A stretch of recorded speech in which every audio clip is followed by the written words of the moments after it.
고래는 수중 생활을 하는 물고기인데 포유류로 분류하고 있습니다. 진화론자들은 물에 살던 물고기가 진화하여 육지에 사는 동물이 됐다고 합니다. 그런데 이 고래에 대해서는 역으로 원래 육지에 살던 동물이 반대로 물속에서 살 수 있도록 진화했다고 주장합니다. 고래는 과연 육상동물이 수중동물로 진화한 것일까요? 2009년 7월 14일 BBC 뉴스는 잠자리가 곤충 중에서 마라톤 챔피언의 자리를 차지했다는 내용을 보도했습니다. 어떻게 잠자리가 바다를 건너서 그 먼 거리를 항해할 수 있는지는 여전히 미스터리라고 합니다. 이 시간에는 하나님께서 종류대로 바다의 물고기와 새들을 창조하신 창조 다섯째 날의 역사에 대해 말씀드리겠습니다. 하나님께서 6일 창조 다섯째 날에 물에는 물고기를, 궁창에는 새를 창조하셨습니다.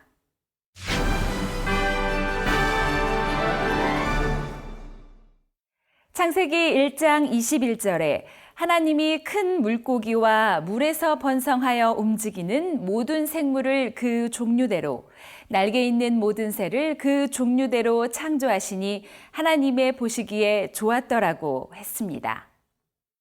이때 바다뿐만 아니라 물에서 번성하여 움직이는 모든 생물, 즉 딱딱한 껍질을 갖고 있는 조개류, 오징어나 문어와 같은 연체동물, 개나 가재처럼 물속 바닥을 기어다니는 것들, 그리고 물을 떠나서는 살 수 없는 수중식물도 이날 함께 창조됐습니다. 그런데 본문에 굳이 큰 물고기가 별도로 기록되어 있습니다. 여기서 큰 물고기란 무엇일까요? 바로 고래를 비롯하여 말 그대로 크기가 큰 물고기를 가리킵니다. 요나서에서도 나오죠, 큰 물고기. 현재 지구상에 존재하는 가장 큰 고래는 흰 수염 고래라고도 불리는 대왕고래입니다. 이 고래는 몸 길이가 최대 30m, 몸무게가 200톤에 달하는 것도 있다고 합니다. 고래는 다른 물고기와 달리 알이 아닌 새끼를 낳고 젖을 먹이며 아가미 호흡이 아닌 폐호흡을 합니다. 그래서 생물학에서는 고래를 물고기가 아닌 소, 말, 양과 같은 포유류로 분류합니다. 생물학에서 말하는 포유류 동물은 여섯째 날에 창조됐습니다. 그런데 하나님께서는 큰 물고기인 고래가 다른 물고기들과 같은 날, 즉 다섯째 날에 창조됐다고 말씀하셨습니다. 그리고 그들이 생겨난 연대를 측정해 본다면 얼마나 오래전부터 있었는지를 알 수 있을 것이라 하셨지요. 진화론자들은 물에 살던 물고기가 진화하여 물과 육지를 오가며 사는 동물이 됐고 그 다음엔 육지에 사는 동물이 됐다고 하지요. 그런데 이 고래에 대해서는 역으로 원래 육지에 살던 동물이 반대로 물속에서 살 수 있도록 진화했다고 주장합니다. 자, 육상에서 먹이가 없어 굶주리던 어느 동물이 먹이가 많은 물속으로 다시 돌아갔다는 말이지요. 그러면서 다리의 흔적을 가진 고래 화석을 하나의 근거로 제시합니다. 그러나 그 화석의 주인공인 동물은 원래 그렇게 생긴 동물일 뿐입니다. 물개와 같은 동물은 앞쪽에 발같이 생긴 것이 있어서 마치 진화론자들이 말하는 수중과 육상 동물의 중간 단계처럼 보입니다. 그러나 수달, 물개, 바다 표범 등은 원래 그렇게 창조된 것이지 진화의 중간 단계에 있는 동물이 아닙니다. 또한 육상동물이 수중동물이 된다는 것은 진화론에서 주장하는 진화 방향과도 반대됩니다. 진화론자들은 작은 지식의 조각들을 가지고 풍부한 상상력을 동원하여 진화론이란 틀에 억지로 짜 맞춥니다. 그래서 상식적으로도 이해가 안 되며 논리적으로도 모순되는 주장을 하고 있는 것입니다. 한번 생각을 해 보십시오. 어찌 물고기가 진화하면서 지느러미가 사라지고 다리가 생겨나겠습니까? 그런데 고래에 대해서는 원래 육상 동물이었는데 다리가 사라지고 다시 지느러미가 생겨났다고 주장합니다. 진화론자들은 이런 이상한 일이 무조건 오랜 세월 동안에는 가능하다고 말을 하지요. 물고기가 짧은 세월 동안 육지 동물로 진화했다는 것은 다른 사람들은 물론 자신들도 믿지 못합니다. 그러나 아주 오랜 세월에 걸쳐서 조금씩 진화하면 물고기들도 육지 동물이 될 수 있다는 것입니다. 확률적으로 희박한 일이긴 하지만 오랜 세월 동안에는 일어날 수 있다고 억지스럽게 주장을 합니다. 진화론자들은 진화를 대부분 이런 식으로 설명합니다. 하지만 여러분이 조금만 생각해 보면 이러한 주장이 얼마나 억측인지를 쉽게 알 수 있습니다. 만약 물고기가 육지에서 살 수 있도록 진화하려면 많은 변화가 있어야 됩니다. 지느러미가 사라지고 다리만 생긴다고 해서 물고기가 육지에 나와 살 수 있을까요? 또 물에서 호흡하며 살던 것이 육지에서 호흡하기 위해서는 내부 기관들도 다 함께 변해야 합니다. 더욱이 이러한 변화들이 따로따로 일어나서는 안 됩니다. 예를 들어 지느러미가 사라지고 다리는 생겼는데 호흡은 여전히 아가미로 한다면 육지에서 살지를 못하지요. 따라서 몸의 구조 전체가 함께 바뀌어야 합니다. 설령 동시에 변화된다 해도 문제점은 여전히 남아 있습니다. 변화되는 중간 과정에 있을 때는 모든 기능이 불완전한 상태일 것입니다. 그런데 진화론자들은 그 불완전한 중간 과정이 매우 오랜 기간 동안 지속됐다고 하지요. 이처럼 이상한 형태의 동물이 셀 수 없을 만큼 오랜 세월 동안 종족을 유지할 수 있을까요?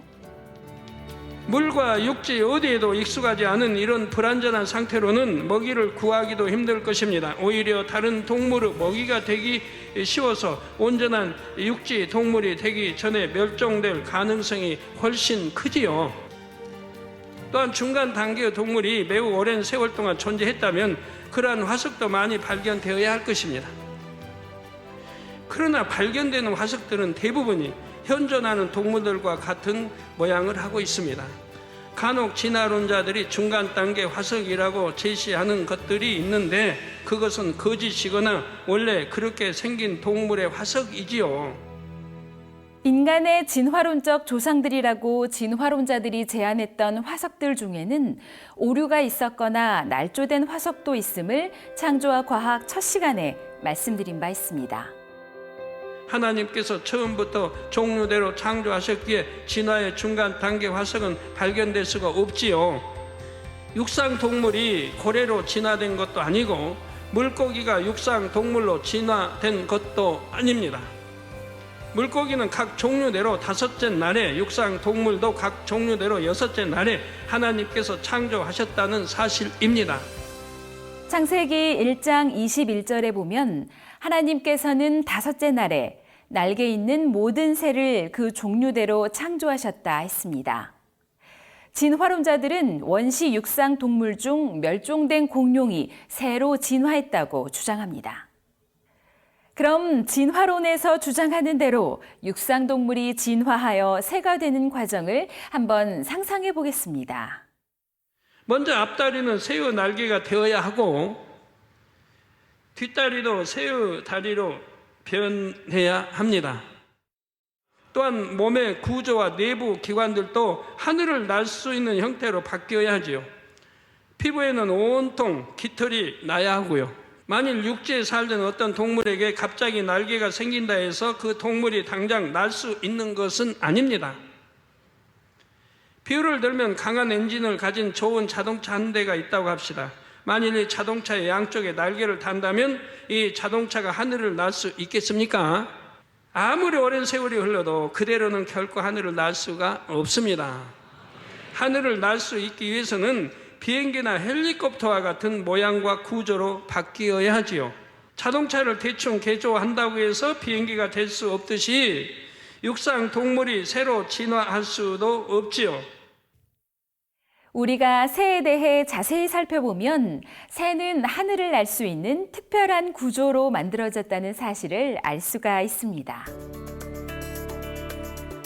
새의 신체 구조상의 형태와 특징, 그리고 새가 가지고 있는 본능 등 지극히 세밀한 부분까지도 하늘을 날기에 적합하게 창조됐습니다. 새뿐만 아니라 모든 피조물이 각기 처한 환경에서 잘 살 수 있는 뛰어난 능력을 갖고 있는 것입니다. 그러한 능력은 피조물이 스스로 가질 수 없고 창조주 하나님께서 부여해 주신 것입니다. 그래서 욥기 12장 7절에서 9절에는 이런 말씀이 나옵니다. 이제 모든 짐승에게 물어보라. 그것들이 내게 가르치리라. 공중의 새에게 물어보라. 그것들이 또한 내게 고하리라. 땅에게 말하라. 내게 가르치리라. 바다의 고기도 내게 설명하리라. 이것들 중에 어느 것이 여호와의 손이 이를 행하신 줄을 알지 못하려 한 것이지요. 만약 동물들이 말할 수 있다면 그들은 모두 창조주 하나님의 손이 자신들을 만드셨다고 분명하게 설명해 줄 것이라는 말씀입니다. 동물들도 이처럼 창조주 하나님을 아는데 지각 있는 사람들이 오히려 창조주 하나님을 찾지 않고 믿지 않으니 참으로 안타까운 일이지요. 사람들도 어떤 동물이나 식물들이 아주 독특하고 뛰어난 능력을 갖고 있는 것은 인정합니다.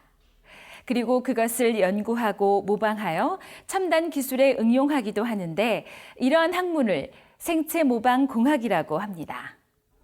그중 상어 비늘의 원리를 이용한 전신 수영복을 예로 들 수 있습니다. 어떤 상어 종류 중에는 바닷속에서 시속 80km 속도로 헤엄치는 것도 있지요. 이렇게 빨리 헤엄치는 상어의 비늘에는 마찰 저항을 줄여주는 장치가 있었습니다. 이러한 상어 비늘의 원리를 응용하여 만든 전신 수영복은 일반 수영복보다 저항이 10 내지 15%가 줄었습니다. 이것은 그만큼 물속에서 앞으로 나가기가 더 쉬워졌다는 뜻이지요. 이 전신 수영복은 2000년 시드니 올림픽에서 처음 등장했습니다. 수영 경기는 0.01초를 다투는 경기인데 10에서 15%의 저항을 덜 받는 전신 수영복의 위력이 톡톡히 발휘된 것입니다. 이 상어 비늘의 원리를 응용한 기술은 수영복뿐만 아니라 자동차, 비행기, 잠수함 등 공기나 물의 저항을 받는 운송 수단에도 활발하게 이용되고 있다고 합니다. 또 다른 예로 여러분이 잘 아시는 홍합과 전복도 놀라운 능력을 갖고 있습니다. 먼저 홍합은 강력한 접착 단백질을 가지고 있다고 합니다. 그래서 바닷물 속에서도 바위에 단단하게 붙어 있을 수가 있지요. 홍합이 가진 접착 단백질은 지금까지 사람이 만든 어떤 접착제보다 강하면서도 유연합니다.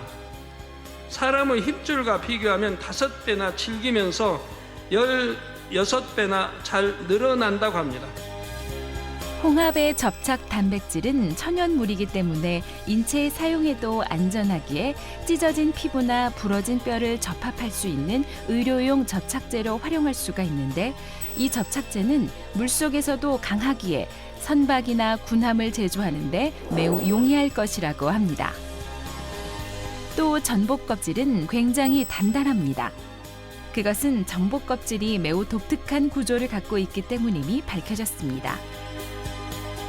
이러한 전복 껍질의 구조를 응용하면 매우 단단한 물체를 만들 수 있게 됩니다. 미국의 한 연구팀은 전복 껍질의 구조를 응용하여 탱크의 철갑을 만들어냈다고 합니다.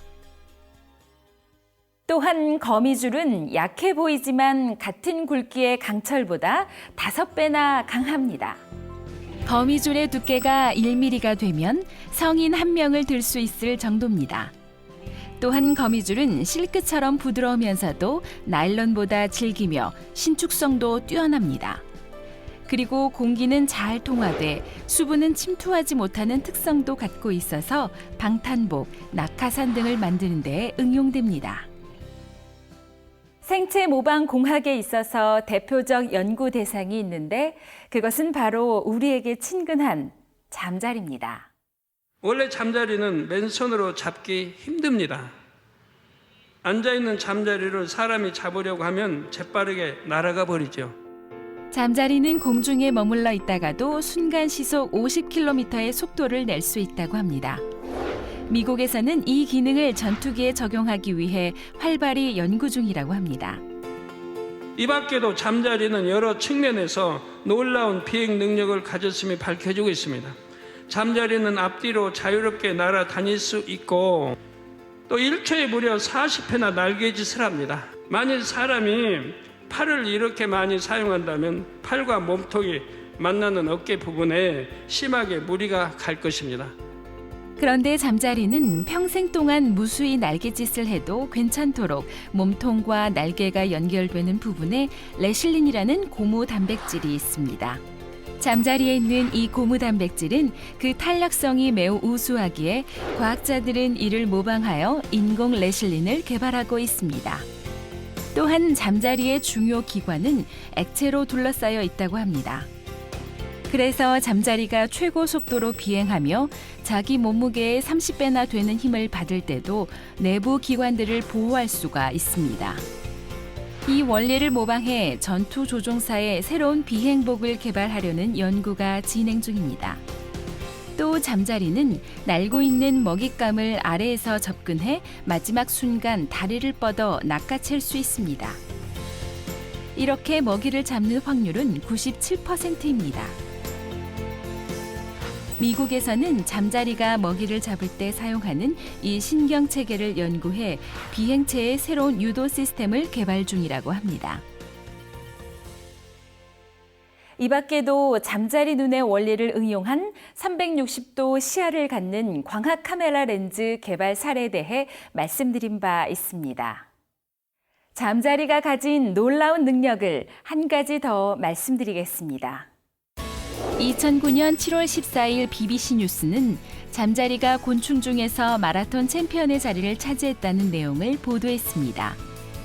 그전까지 곤충 세계 마라톤 챔피언은 멕시코에서 캐나다까지 7,000km를 왕복하는 모나크 나비였습니다. 그런데 몰디브의 한 생물학자가 10여 년간 연구한 결과 잠자리가 훨씬 더 먼 거리를 이동함을 알게 됐습니다. 잠자리는 인도에서 아프리카까지 1만 4천 내지 1만 8천 킬로미터에 이르는 먼 길을 해마다 이동한다는 것입니다. 잠자리의 그 이동 경로 중에는 800km의 바다가 포함되어 있는데 이것은 잠자리가 최소한 800km 거리를 잠시도 쉬지 않고 계속 날아야 한다는 뜻입니다. 어떻게 잠자리가 바다를 건너서 그 먼 거리를 항해할 수 있는지는 여전히 미스터리라고 합니다. 이 시간에는 동식물이 갖고 있는 특별한 능력을 사람들이 연구하고 모방하여 첨단 기술에 응용하는 예들을 몇 가지 말씀드렸습니다. 그리고 하나님께서 종류대로 바다의 물고기와 새들을 창조하셨으며 결코 진화가 아님을 말씀드렸습니다. 연구하는 사람들이라면 동식물이 갖고 있는 그런 뛰어난 능력만 보고도 진화로는 그렇게 될 수 없다는 것을 더 잘 알기 때문에 창조주가 계심을 인정하고 믿어야 할 것입니다.